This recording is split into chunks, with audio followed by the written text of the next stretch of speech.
পাকিস্তানের কোমর ভেঙে গিয়েছে, তা সত্ত্বেও তাদের চরিত্র বদল হচ্ছে না। জম্মুতে নতুন করে ড্রোন হামলার চেষ্টা, জম্মু বিমানবন্দর লক্ষ্য করে একাধিক ড্রোন লঞ্চ পাকিস্তানের, বিভিন্ন সেনা ক্যাম্প লক্ষ্য করেও হামলার চেষ্টা, সক্রিয় ভারতীয় আকাশ প্রতিরক্ষা ব্যবস্থা।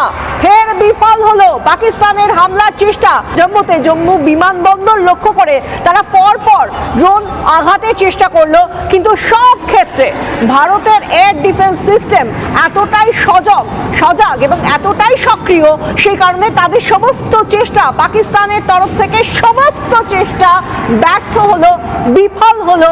এবং শুধুমাত্র একটা ক্ষেত্রেই নয়, শুধুমাত্র জম্মু বিমানবন্দরে তারা হামলা চালাতে পারলো না তা তো নয়, তারা তো পরপর সেটা আমরা দেখতে পেয়েছি, সাম্বা সেক্টর হোক, সেটা দাগওয়াড়া হোক, বা সেটা পুঞ্চ হোক, উড়ি হোক, সব ক্ষেত্রেই তারা চেষ্টা করেছে কোনো না কোনোভাবে সেটা ড্রোন অ্যাটাক করার চেষ্টা করুক, জঙ্গি ঢুকিয়ে চেষ্টা করুক, সব দিক থেকে সজাগ রয়েছে ভারতের প্রতিরক্ষা বাহিনী। এবং সেই সঙ্গে ভারতের এয়ার ডিফেন্স সিস্টেম এই মুহূর্তে দাঁড়িয়ে এতটাই সজাগ, এতটাই সক্রিয় যে সেখান থেকে একটা মাছি গলারও সুযোগ নেই।